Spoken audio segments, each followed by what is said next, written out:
দেশের তৃতীয় বৃহত্তম জামালপুর পৌরসভার পানি নিষ্কাশনের অন্যতম মাধ্যম গবাখালী খাল। ১৩ কিলোমিটার দৈর্ঘ্যের খালটির ৫ কিলোমিটার পৌর এলাকায় পড়েছে। ২০০৮-৯ সালের প্রায় ৪ কোটি টাকা ব্যয়ে ব্যক্তি মালিকানাধীন গবাখালী খালের জায়গা অধিগ্রহণ করে ড্রেনেজ লাইন সংযুক্ত করে দিলে শহরের জলাবদ্ধতা সমস্যার অনেকটাই নিরসন ঘটে। পরবর্তীতে গবাখালী খালটি সংস্কার না করায় এবং ময়লা আবর্জনা ফেলায় খালের বিভিন্ন স্থান ভরাট ও সরু হয়ে যায়। দীর্ঘদিন ধরে খালের বর্জ্য অপসারণ না করায় চরম দুর্ভোগে এলাকাবাসী।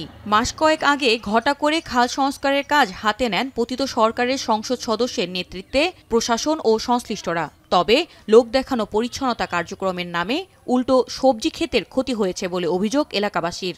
এই পানির গন্ধে যে আশপাশে বাড়িঘর যা আছে এরাও ঘরে থাকতে পারে না, এত পানির পচা গন্ধ আসে আর কি। এই পানি আয়া মনে করেন যে ফসলের অনেক ক্ষতি করতেছে। হাল চাষ করতে গেলে দেখা যাচ্ছে মাটির বদলে আমাদের এই খেতে থেকে বেশিরভাগই পলিথিনগুলো বেশি পাওয়া যায়। বিসিকের বিভিন্ন কারখানার বর্জ্য ও শহরের ব্যক্তি মালিকানাধীন পেপার মিলের রাসায়নিক মিশ্রিত পানি ও প্লাস্টিক বর্জ্য খালে পড়ায় হারিয়ে যাচ্ছে মাছসহ জীববৈচিত্র্য।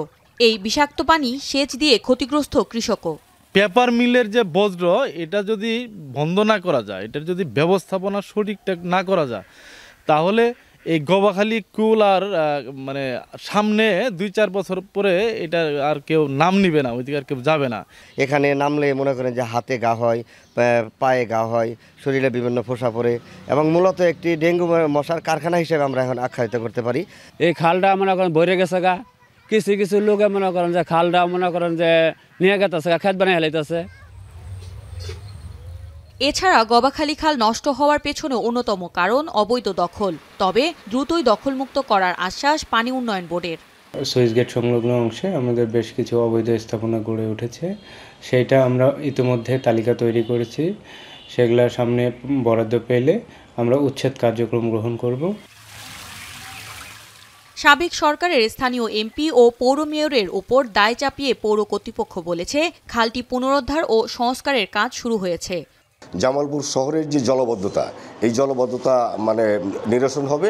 পাশাপাশি ওই প্রকল্পের ২ পাশ দিয়ে জনসাধারণের চলাচলের জন্য ফুটপাত তৈরি হবে, তারা নির্বিঘ্নে সেখানে চলাচল করতে পারবে।